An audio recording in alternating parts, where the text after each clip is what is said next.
Danmark er kendt som et førende land i verden, når det kommer til LGBT-rettigheder. Og det er ved en grund, og den grund er alle de aktivister, der gennem historien har arbejdet for, at vi er nået hertil. Men det er faktisk de færreste af os, der kender særlig meget til, hvem de var, de her aktivister. Heller ikke os, der selv er en del af miljøet. Derfor har vi lavet den her podcast, som vi har opkaldt efter aktivisterne og kalder Regnbuens Helte. Og jeg har inviteret en række historikere og nogle af de aktivister, der selv var med til at ændre verden, ind i studiet til at fortælle om, hvordan vi er nået til, hvor vi er i dag. Og mit navn er Uffe Poulsen, og jeg arbejder for det, der i dag hedder LGBT plus Danmark. Vi hed engang Forbundet af 1948, så hed vi Landsforeningen for bøsser og lesbiske. Og vi har været et fast anker i den moderne danske bevægelse siden begyndelsen. Og vi kommer derfor også til at tale en hel del om foreningens rolle i podcasten.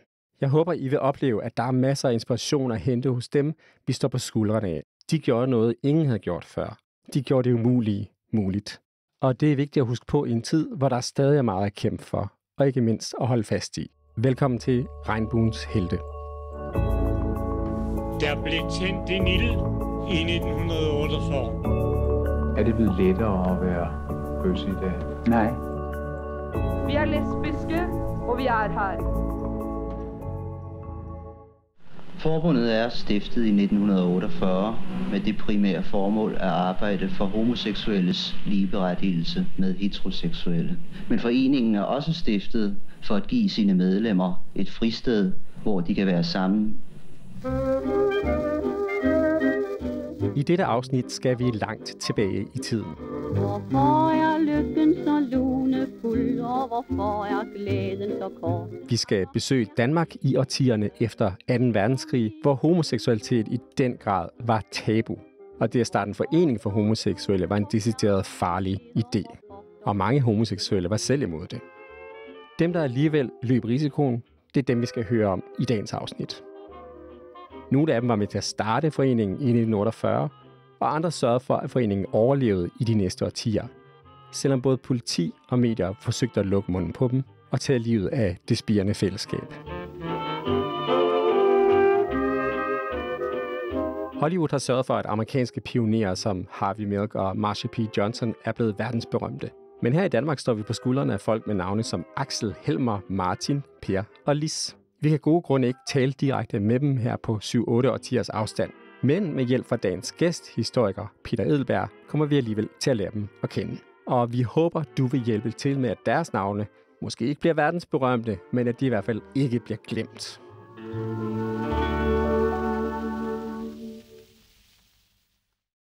Velkommen til, Peter Edelberg. Tak skal du have. Vil du prøve at præsentere dig selv? Ja, jeg hedder Peter Edelberg, og jeg er historiker, og jeg har forsket i LGBT-historie sådan bredt, i 15 år faktisk, hvor jeg skrev min Ph.D. om homoseksuelle mænd og trækkerdrenge tilbage i 1950'ernes og 60'ernes København. Og altså, du er jo selv homoseksuel, så der er jo også du beskæftiger noget, der berører dig selv og dit eget liv på en eller anden måde. Ja, i høj grad. Altså i 1993, der stod jeg nede i Landsforeningen for bøsser og lesbiskes forgård til mit første møde i ungdomsgruppen. Det var jo en introduktion til et community, som eksisterede dengang, og det var også en introduktion til en historiefortælling, hvor at der også kom folk ud og fortalte os om de aktivister, der var gået forud for os. Vi havde faktisk på det tidspunkt et besøg af Axel og Ejgil Axgil, og det må have været i 94, tror jeg.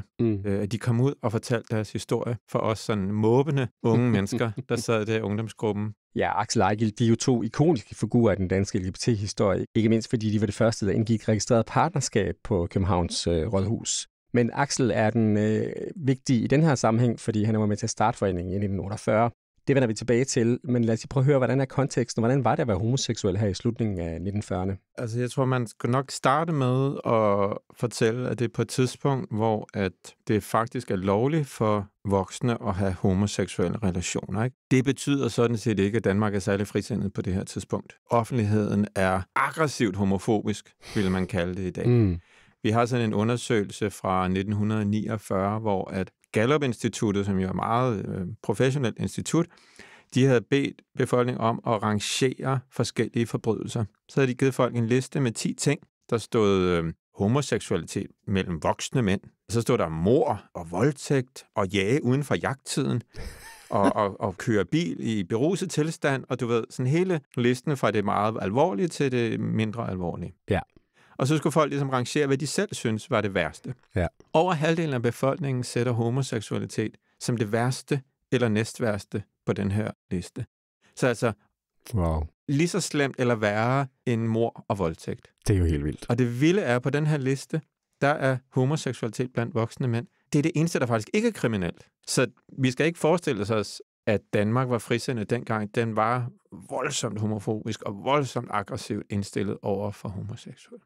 Hvordan havde de homoseksuelle det så? Hvis man levede i en større by, så havde man jo, mulighed for at opsøge lokale offentlige fællesskaber i gader og parker og på offentlige toiletter, hvor man kunne have sex. Det var, en fuldstændig andet liv, men mange var jo også indstillet på, at sådan var verden jo. Altså, det var jo ligesom det, som der var, det, og de havde måske også svært ved at forestille sig, at det kunne være anderledes. Man fortalte jo ikke nogen, at man var homo. Nej. Det kunne have voldsomme konsekvenser. For de fleste var det bare sådan, verden var. Så der var ikke sådan, man gik og drømte om at kunne sådan shout it from the rooftops. Nej, slet ikke. Altså, og der var også nok også mange, der havde den der med, jamen, at være homoseksuel, det var lidt at være født til ensomhed. Altså, det var der mange af de her, sådan middelklasse og overklassemænd, der sådan lidt marineret i deres ensomhed og deres anderledeshed, ikke? Og så tror jeg, der har været forskellige typer af homoseksuel kultur. Der har også været en arbejderklassekultur, som har været mere direkte, ikke været så skamfuld, hvor sex har siddet lidt mere løst og uden på tøjet. Okay. Og de ikke sådan har siddet og læst lange bøger om, hvor forfærdeligt livet er. Ikke? Så nok en meget blandet landhandel af folk.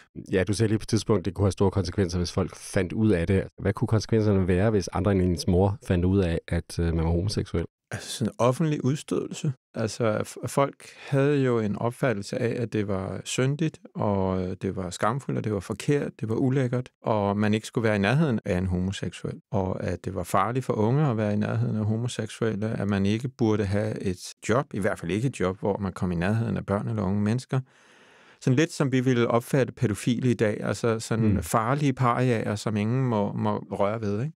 Det er jo også vigtigt at forstå, at der jo ingen lovbeskyttelse er i forhold til, altså folk kan jo reagere som de vil, de kan fyre dig, de kan smide dig ud af din bolig, de kan smide dig ud af din roklub, altså sådan, der er ikke nogen grænser for, hvilke konsekvenser det kan have, fordi der er ikke nogen lovbeskyttelse. Ja, altså der er jo ingen rettigheder, ikke? Der er den her sådan basale afkriminalisering af forhold mellem voksne, men der er ikke nogen antidiskriminationslovgivning. Der er ikke nogen mulighed for parforhold, eller at blive gift, eller hjælp til at stifte en familie, eller klagemuligheder, eller noget som helst. Og det er så i den her virkelig homofobiske samtid, at der alligevel bliver stiftet en forening, forbundet i 1948, en forening for homoseksuelle og biseksuelle. Og Axel, han er på det tidspunkt 33 år, han bor i Aalborg, og han har selv skrevet faktisk om det på det tidspunkt i sin notesbog. Og der beskriver han, hvordan han er på vej til Sankt Hans her 1948 med sin ven Erik, og hvordan de begynder at tale om det igen. Nu er det altså tid til at prøve at skabe en forening. Og det gør de i løbet af efteråret 1948, og det er altså virkelig en vild og banebrydende tid, fordi det er et meget homofobisk samfund. Der er ikke nogen offentlige steder, man kan mødes, men det bliver altså startskuddet på et mere organiseret miljø. Og Axel beskriver det selv i en tale her. Vi har fundet et klip, som han holdt i 1988, 40 år senere. Der blev tændt en ild i 1948. Der blev tændt en ild i mange hjerter. Ganske vist havde den ulmet i umindelige tider. Allerede for mere end 4.000 år siden fortaltes om den kærlighed, der kan skabes mellem to mennesker af samme køn. Ja, Axel, han havde jo lidt en smag for det højtidelige, kan vi godt høre, men kan du ikke prøve at fortælle lidt om hans baggrund? Jamen, Axel var født i 1915. Han bliver skræddersvend efter 2. verdenskrig og arbejder som skræddersvend, og han er medlem af Retsforbundet. Og han er repræsentant i ungdomsbyrået i Aalborg. Så skal vi sige, det går ham godt, og han er meget engageret altså i politik og i den moderne verden. Og befinder sig, kan man sige, klassemæssigt jo i arbejderklassen. Det er arbejderklasse, men Axel er også en, der læser blade. Han er ung idealist, han engagerer sig i politik. Han vil være noget, ikke? Og han finder ud af, at han er interesseret i mænd, og hvad gør han så? Ja, allerede hvor han er teenager, der ved han, at han er til mænd, men han ved ikke, hvad det hedder. Og han cruiser jo i parker, og på et tidspunkt så sætter han sig ned ved siden af en mand. Og det er, skal vi sige, sådan et cruising-øjeblik. De ved godt, hvad der ligesom skal ske, men manden skal lige sikre sig, at den der unge fyr, han sidder sammen med, så spørger han, er du bøsse? Og så siger Axel, nej, jeg er militærnægter. Altså, det tænkte han var det bedste svar, fordi han vidste ikke, hvad man mente. Ikke? Men det viser jo også meget sødt, hvor lidt man har vidst, og hvor lidt man har været oplyst. At ingen gang en ung bøsse ved, hvad ordet bøsse betyder. Ja. Det er da ret vildt, ikke? Jo. Og det siger jo noget også om den verden, han kommer ind i, og den verden, han faktisk forsøger at lave om. Ja. Det kan nok være svært at forstå i dag, hvor svært tilgængelig information var. Man kunne måske gå på biblioteket, så kunne man være heldig, at der var et eller andet appendix et eller andet sted, stod noget om homoseksualitet, og det var sikkert ikke særlig sødt. Nej, altså man kunne slå det op i Salmonsens konversationsleksikon fra 1922, og der står der jo, at det er farligt, og det er en sygdom. Det er eventuelt den oplysning, der er, men ellers har der jo ikke været nogen adgang til information, og der har jo ikke været nogen sociale medier, der har ikke været noget internet. Aviserne skrev ikke om det her på det her tidspunkt, altså, og hvis det gjorde, så var det i forbindelse med forbrydelse og overgreb. Det var en helt anden lukket, restriktiv verden i forhold til, hvordan det ser ud, altså bare 20 år senere, og selvfølgelig i forhold til, hvordan det ser ud i dag, hvor man ligesom går ind og ser Heartstopper på Netflix, ikke?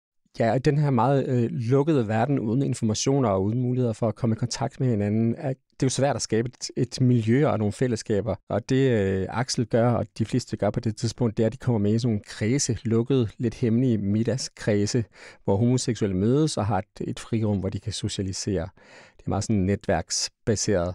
Og det er også sammen med nogle fra de her kredse i Aalborg, at Axel beslutter sig for at våge pelsen og starte en offentlig forening. Og igen, når man kigger i hans notesbog, så skriver han, at han snakkede med sin venner om, at det skulle være en forening for pæne og agtværdige mennesker. Hvad tror du, han mener med det? De mener nok folk, der overholder loven. Og det kan vi jo så vende tilbage til, i hvor høj grad, at det egentlig lykkedes Axel selv at leve op til de idealer, som han så angiveligt byggede foreningen på. Det gjorde det jo ikke, kan vi godt afsløre med det samme. Det er jo også, skal vi sige, en svær periode, hvor at de vil jo gerne lave en forening for homoseksuelle, men samtidig så arbejder de inden for en mere restriktiv straffelov, hvor at det, der er kulturen på det her tidspunkt, det her med at mødes i parker og på pissoirer og i det offentlige rum, det gjorde jo, at det var en mere vild kultur. Altså, der var jo ikke nogen, der havde medlemskort til parken eller pissoiret, og der dukkede teenage-drenge op, og nogle gange så, fordi de gerne ville have penge, og nogle gange bare fordi, at de ville have sjov og eventyr og sex. Og så skal vi sige, det var en grænseoverskridende kultur, hvor at der både er, skal vi sige, folk, der opfatter sig selv som homoseksuelle, der er trækkerdrenge, der er unge fyre ude på sjov og ballade, der er, skal vi sige, hvad vi vil kalde sådan, biseksuelle familiefædre, eller som måske ikke har en biseksuel identitet, men som har en biseksuel praksis. Og i det her, skal vi sige, sådan moras af forskellige identiteter og praksiser, og der sådan går frem og tilbage hen over loven, ikke? Nogle gange indenfor, nogle gange uden for loven.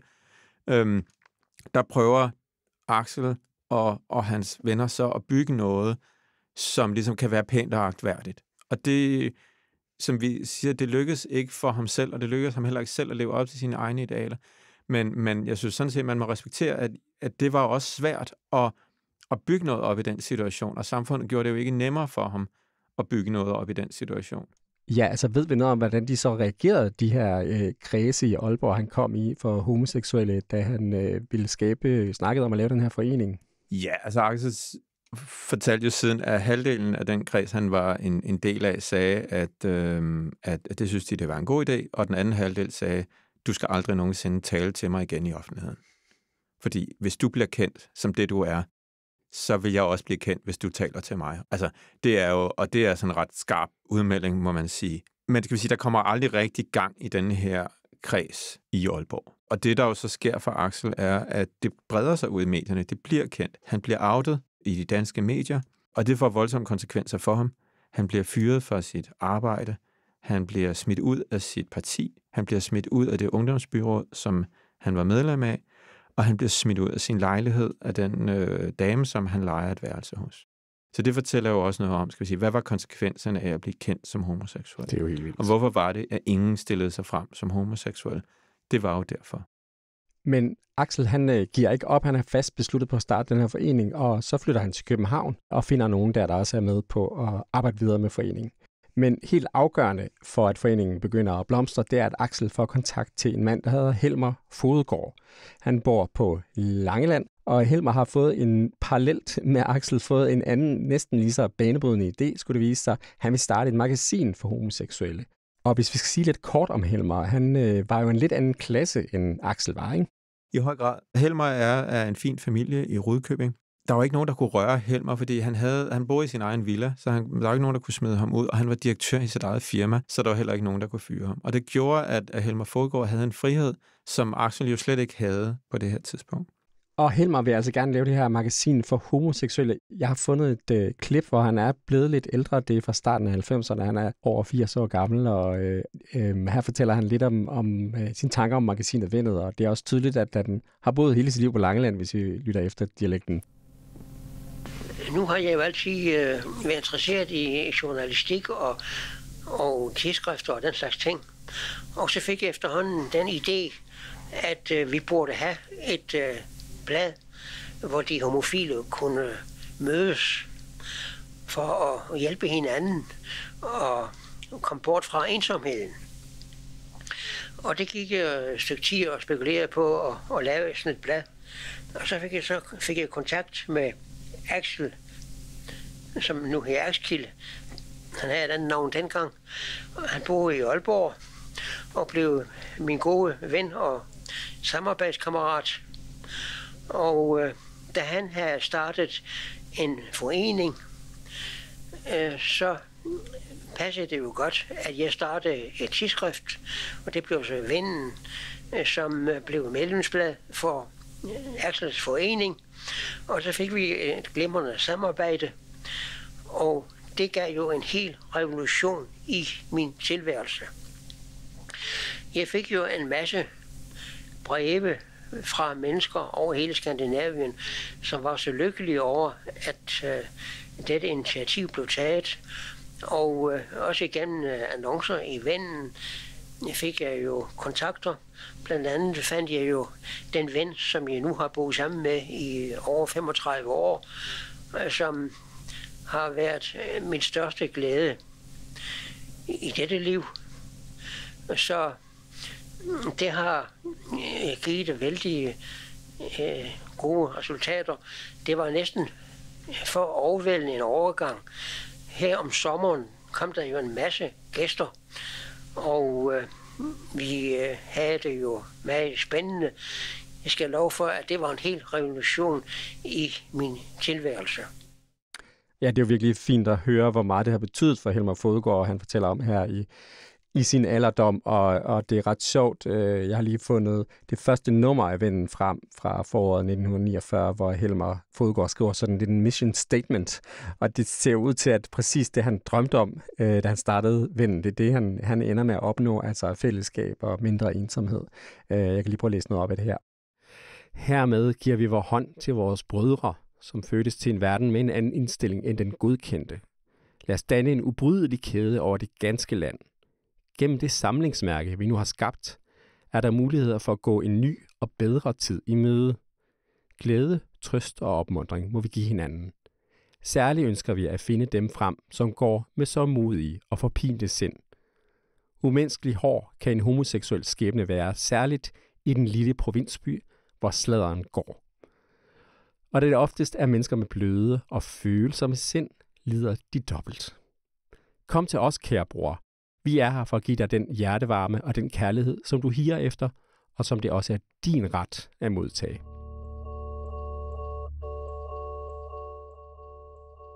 Det der med udgivet blad kan måske synes sådan lidt som en sidebiting, ikke? Men altså, det har en ret central rolle for at samle et miljø og altså på tværs af hele landet.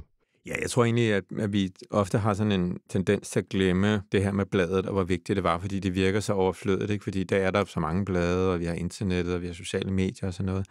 Men som vi også snakkede om før, så er der jo ingenting på det her tidspunkt.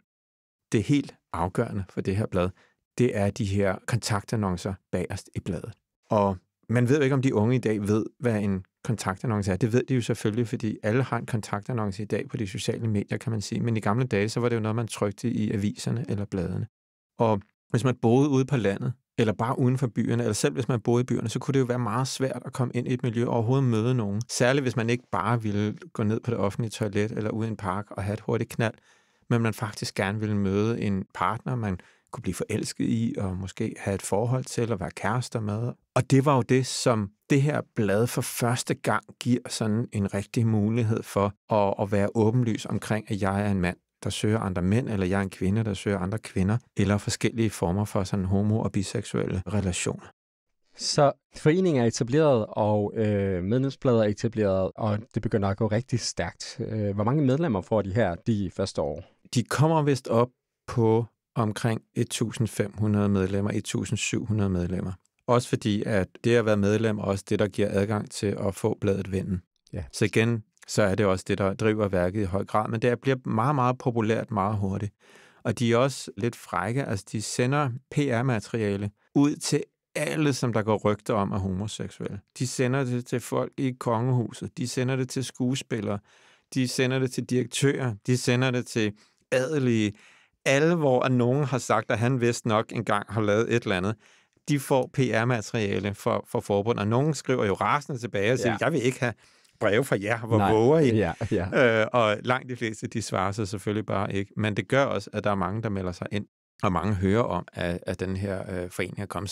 Så de er ret skamløse fra starten, og de er meget ambitiøse for at sige, nu skal vi have samlet alle Danmarks homo- og biseksuelle. Og foreningen holder jo også masser af sociale arrangementer, hvor folk har mulighed for at komme og møde hinanden. Folk har sådan nogle enormt følelsesmæssige reaktioner på, skal vi for første gang at møde andre, for første gang at turde stille sig frem offentligt, for første gang ligesom føle en form for sammenhold, og det er blevet utroligt populært. Der er rigtig mange mennesker, der er med. Der er rigtig mange mennesker, der dukker op. Og i september 1949, inde i det centrale København, der har forbundet sin første klubaften. Det er jo også, skal vi sige, en helt speciel situation, at man ligesom kunne mødes i dagslys og sidde på stole rundt omkring et bord og kigge hinanden i øjnene og sige, hvad kan vi ligesom gøre for at forbedre vores situation i samfundet, og også bare ligesom drikke en øl og hygge sig sammen, uden at det nødvendigvis skulle handle om at score. Ikke? Og der er også, altså jeg synes, når man sidder og kigger i Vinden der de første par år, altså aktivitetsniveauet, det sociale aktivitetsniveau er jo helt vildt. Ja. Også i de første år, hvor man har sine egne klublokaler, altså der er sådan nogle programmer for måneden, og der er ligesom noget hver dag eller hver anden dag. Ja. Altså så der har været en kæmpe sult på at mødes. Altså det er ret vildt at tænke på, altså også i forhold til, vi kan næsten ikke måle os med, hvad der foregår for LGBT-personer i København i dag, i forhold til, hvor højt aktivitetsniveauet var i 1950, 51, 52. Ja, jamen de kunne virkelig meget, og der var også mange ting, der kunne lade sig gøre i København. Nu har vi snakket om, hvor forfærdeligt det var i København, men der var jo mange ting, der var lovlige, så hvis man bare turde, hvis man ville blæse på, hvad andre mennesker mente om en, så var der jo mange ting, der kunne lade sig gøre, for det var jo sådan set ikke kriminelt, det man lavede. Nej. Og det har de virkelig taget til sig, og så haft det her enormt høje energiniveau, ambitionsniveau og aktivitetsniveau. Ja, det er et eksempel på noget af det meget, de får stablet på benene. Det kan man sådan næsten opleve, som om man var der selv i en fin reportage, de har skrevet i deres medlemsblad. Forbundsnyt hedder det der i 1954. Der har været en fest den 4. september, et karneval. Ja, dem holder de mange af, så må de klæde sig ud. Og der er blandt andet noget, vi måske i dag vil kalde for et drag show undervejs i festen. Og det er der en ret sådan levende beskrivelse af, som man lige prøver at læse noget af her. Som sædvanligt var der offret meget snilde og omhu på dragterne. Stormende bifald vagte de 3 Charleston-piger. Da de gjorde deres entré, slog man kreds om dem, og de opførte en herlig parodi på den tids Glamour Girls. Navnlig den røde, som vandt første præmie som komisk, var pragtfuld og faldt ikke et øjeblik ud af sin rolle. Første præmie som den smukkeste kvinde i anførselstegn blev valgt med stort stemmeflertal, og kjolen blev båret stilfuldt og med fin elegance. Omtalt skal også The Grand Lady med den store sorte hat og et brus af hvidt tyld over en svulmende barm. Det er en fornøjelse at se hende, i anførselstegn, føre sig frem med rank holdning og møde det indignerede society-blik fra hendes øjne. Ja, mange andre fortjener omtale. Svenskerne gjorde også meget ud af deres påklædning. Der var navnlig en morsom sort dragt med kort skørt, jakke og en lille flad hat. På sine tynde, storstrømpede ben, stok i hånden og med sit særprægede ansigt var han en pudsig blanding af Claire Feldon og Søren Kierkegaard. Alt i alt gode, smukke og sjove dragter. Og så fortsætter beskrivelsen faktisk med, at de fortsætter til klokken 5 om morgenen, men de kan slet ikke holde op, så de tager videre til deres kører biler i karavane ind til byen og får morgenkaffe i deres klublokaler. Så de kan simpelthen ikke få nok, og der står også her til sidst, glæden over den vellykkede fest stod at læse i alles ansigt. Yes, det er jo, man kan virkelig jo mærke, at der har været gang i den, og der er blevet sluppet en masse energi løs. Selvom de synes, det skulle være pænt og ordentligt og respektabelt, så har der også været en eksplosion af energi og glæde, som de fik lov til at udtrykke. Og som vi også kan høre her i de her rapporter fra karneval, så er der jo også plads til transidentiteter. Det er jo ikke noget, man ligesom gjorde et stort nummer ud af i starten, og man råbte ikke højt om det, fordi det var jo også meget kontroversielt. Men det er noget, man ligesom inviterer ind, sådan lidt undercover, blandt andet igennem de her karneval, hvor der jo har været plads til at klæde sig på en anden måde, end man kunne i den almindelige offentlighed. Vi skal jo tænke på det her tidspunkt, er det kriminelt for mænd at gå i dametøj i offentlighed. Du skal have sådan en særtilladelse fra Københavns politi, som du kan gå ned og anmode om, hvis du er genuin transvestit, som det hed. Og så kan du få lov til at gå i dametøj offentligt. Men man kunne så gøre det, fordi, vi holder jo karneval, og så måtte man lige pludselig godt, ikke? Og de holdt rigtig mange karneval i de her homofile foreninger i 50'erne. Så er det sjovt nok, at hver eneste fest er et karneval, ikke? Ja. Netop for at give plads til forskellige former for transpersoner. Og det er også noget, de skriver meget om i bladene, da Christine Jørgensen får en kønsbekræftende behandling på Rigshospitalet i København i 1952. Så er det noget, man skriver om i de homofile blade. Det er helt tydeligt, at hun opfattes som, en del af familien.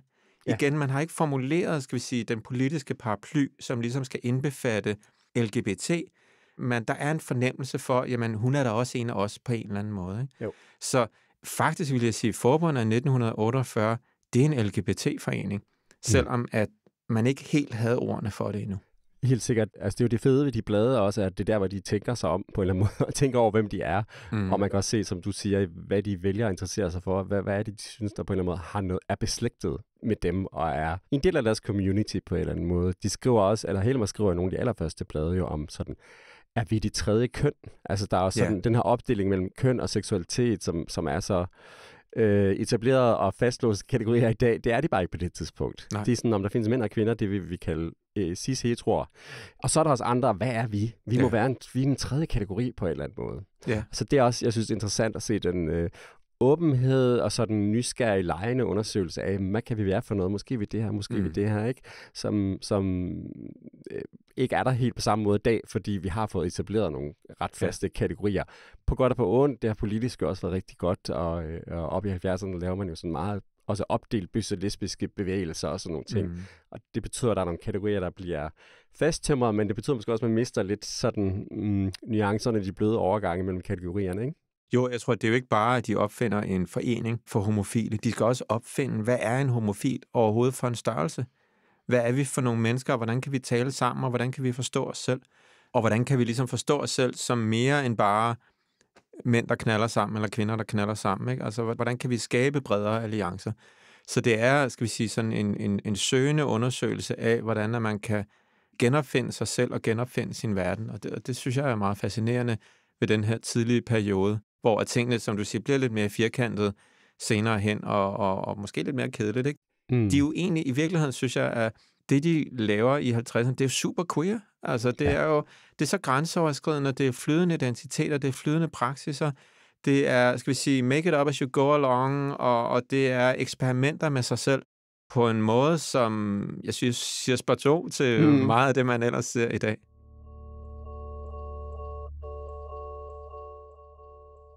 Hvad drømmer de om, tror du? Altså, Helmer tænker nok på en måde, Axel tænker måske på en anden måde. Altså, hvad tror du, de gerne vil opnå? Hvad er deres drømmescenarie? De har svært ved i starten at formulere et politisk projekt.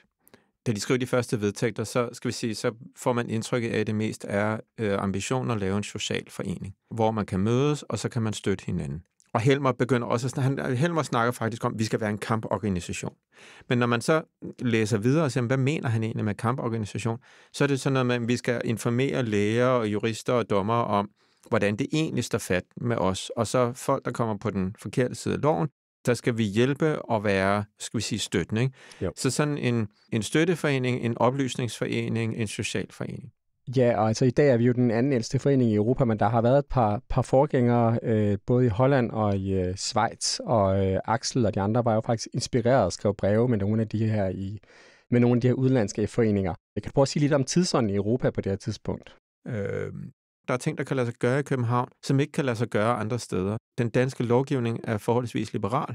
I Tyskland er homoseksualitet kriminelt. Det samme er det i Norge. Så Danmark kan noget, men alt er ikke opstået i Danmark. Efter 2. verdenskrig og efter samarbejdspolitikken med tyskerne og efter holocaust og nazismen, så var der en følelse af, at vi skal lave verden om. Vi skal bygge verden op på ny. Nu må de unge tage over, og nu skal vi opbygge en verden med fred og sikkerhed.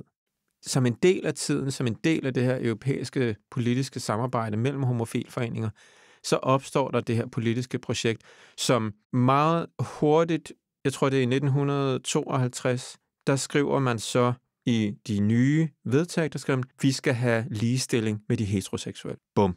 Og det er jo den formulering, man så kører med, jeg vil sige frem til for nylig. Jeg synes, lige de senere år, så er vi jo begyndt at snakke om, men kan man lave nogle ting for regnbuefamilier, som ikke tager udgangspunkt i den heteroseksuelle kernefamilie, men faktisk tager udgangspunkt i det, vi selv har af familier og konstellationer. Så nu er vi måske forhåbentlig kommet længere end det her med ligestilling med de heteroseksuelle, men de første, skal vi sige, 70 år af foreningens arbejde, så var det jo det samme mål, man havde. Det var det her med ligestilling med de heteroseksuelle.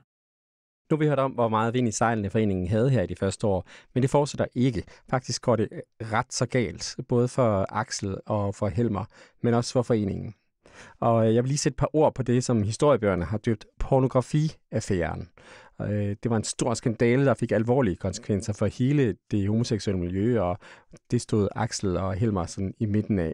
Axel havde jo mistet sit job blandt meget andet i Aalborg, og da han så boede i København, startede han et lille firma med sin kæreste Ejgil, hvor de tog såkaldte modelbilleder, altså nøgenbilleder af unge mænd, som blev bragt i Vennen, og som de også solgte både i Danmark og i udlandet. Pornografi var ikke lovligt i Danmark, men man må godt tage nøgenbilleder, hvis det havde kunstnerisk formål. Og det havde de egentlig tjekket med myndighederne, om det var okay, det de lavede. Men så sker der altså noget her i midten af 50'erne. Der sker nogle forandringer hos myndighederne. Der kommer en ny statsadvokat, og så er der den her politiinspektør Jens Jersild, som igennem nogle år er meget optaget af den homoseksuelle prostitution og knytter, hvad vi i dag vil kalde købesex, sammen med sin forførelsesteori, som går ud på, at man kan blive forført til at blive homoseksuel. Og det er ligesom noget, man frygter kan gå ud over ungdommen.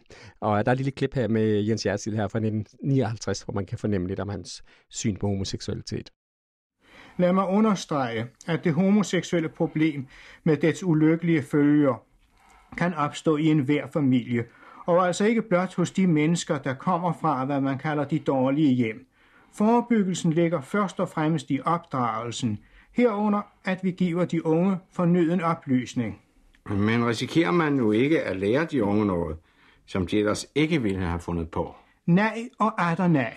Livet er blevet hårdt og brutalt i dag. Man er helt enige om ikke at lukke børnene ud på gaden, uden at give dem den fornødne færdselsoplysning, således at man kan forebygge drab og lemlæstelser. Men man har åbenbart ikke den samme indstilling over for de ulykkelige og ødelagte skæbner, som ofte er resultatet af manglende oplysninger på det seksuelle område. Med de her nøgenbilleder som løftestang, så har myndighederne virkelig noget at gå efter, og de slår ret hårdt til mod miljøet. De laver en retssag på Axel Ejgils firma, og de bliver begge to anklaget for at have haft sex med mindreårige, det vil sige nogen under 18. Og i det hele taget bruger de så de her kartoteker, som de har haft i firmaet, til at afhøre hundredvis, måske op til 1500 homoseksuelle mænd i hele landet. Og de her mænd risikerer altså ikke blot fængselsstraf, men jo også blive fyret eller smidt ud eller udstillet af familien. Og flere af de her mænd tager også deres eget liv.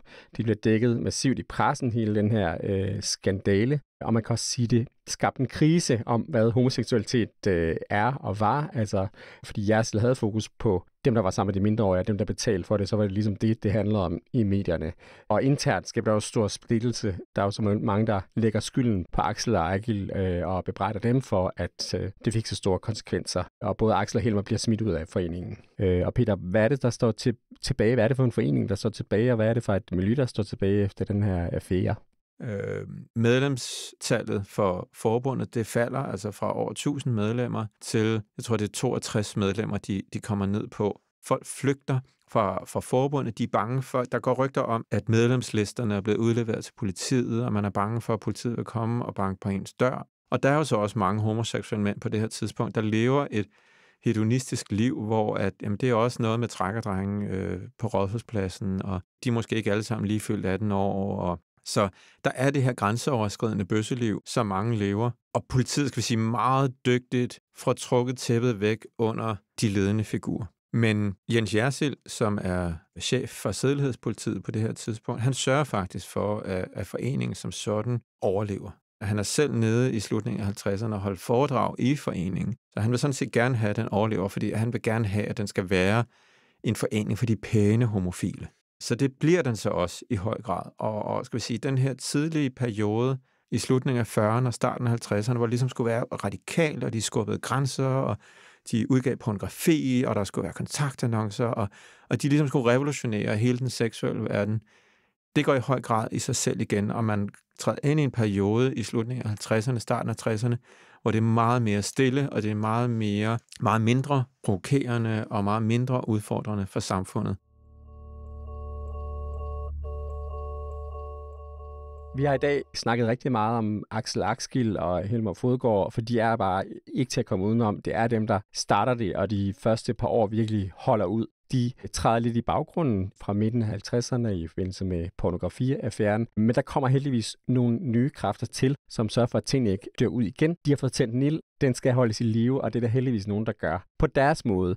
Og jeg vil gerne lige nævne 3 af dem, som har stor betydning her i 50'erne og 60'erne. Forfatteren Martin Elmer, han er den, der går ind og overtager redaktionen af bladet Vennen. Jeg tror, Helmer Fodgaard følte, at han stjal bladet Vennen, men i hvert fald fører han udgivelsen videre. Han lægger en linje, der handler meget om at være respektabel, og tager derfor skarpt afstand fra Axel og Eigil, som han direkte kalder for mordere på grund af den her pornografiaffære. Han føler, at han er en helt anden type homoseksuel.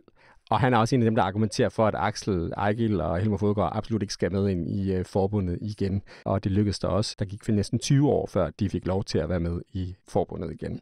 Jeg skal også nævne en anden person i den her periode, Lis Nanke. Hun er en af dem, der går med Martin Elmer ind i redaktionen af Vennen, og hun er, som navnet antyder, en kvinde, og dem er der ikke særlig meget af. Men Lis Nanke er ikke til at komme udenom. Hun går ind med en vild energi og skriver virkelig sådan skarpt og konfronterende om, nu skal kvinderne også komme på banen, og vi har også en plads i den her bevægelse. Hun dør en ret ung alder i slutningen af 50'erne, med den korte tid, hun er der får hun virkelig sådan holdt fast i, at det skal være en bevægelse for både homoseksuelle mænd og homoseksuelle kvinder. Der er mange andre lande, hvor det faktisk er meget mere opsplittet, så dermed, at vi har en fælles forening, og den tanke er blevet holdt i live og ført videre, det kan vi blandt andet takke Lis Nanke for. Hun har i øvrigt også et fint blik for transkønnede i den her periode.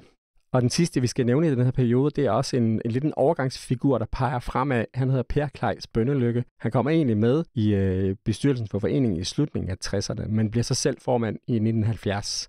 Han repræsenterer også et opgør med den mentalitet, som Martin Elmer og mange af den ældre generation står for. Han er også yngre, han er ikke præget af den angst, som de ældre generationer meget naturligt har fået, og er med til ligesom at skabe en meget mere synlig forening og en meget mere politisk forening i 70'erne.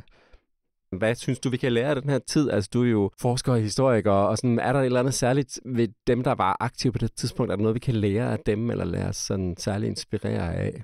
En af de helt fantastiske ting, der skete i det 20. århundrede, var den revolution, der skete i seksualmoralen. At homoseksuelle og transkønnede og andre seksuelle og kønsminoriteter, som i 1000 år var altså blevet gjort til klamme og forkerte og syge og syndige, og der var simpelthen bare ikke det, der ikke var galt med os. At det blev vendt om inden for, hvad der svarer til en persons levetid. Det synes jeg er en af de vildeste revolutioner, der nogensinde er sket i hele verdenshistorien. Og der stod nogle mennesker, som faktisk gjorde det. Det var ikke noget, der skete af sig selv.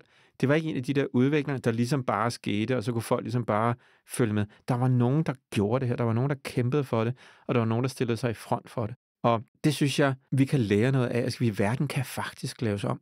Vi kan godt ændre verden. Det er sket før. Og det synes jeg er en vild, spændende og håbefuld historie at kunne give videre. Tak, Peter. Selv tak.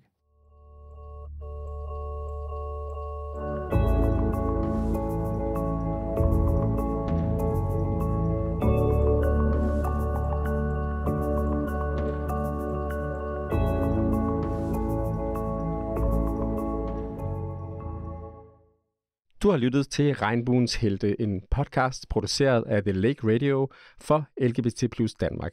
Podcasten er tilrettelagt af Louise Esbensen, Uffe Poulsen og Mikkel Kaul Christensen. Du kan læse mere om personerne, vi har talt om i dag på lgbt.dk/historie, hvor du også kan se billeder af dem. Og i næste afsnit vender vi blikket mod 1970'erne og mod kvindernes indtog i kampen.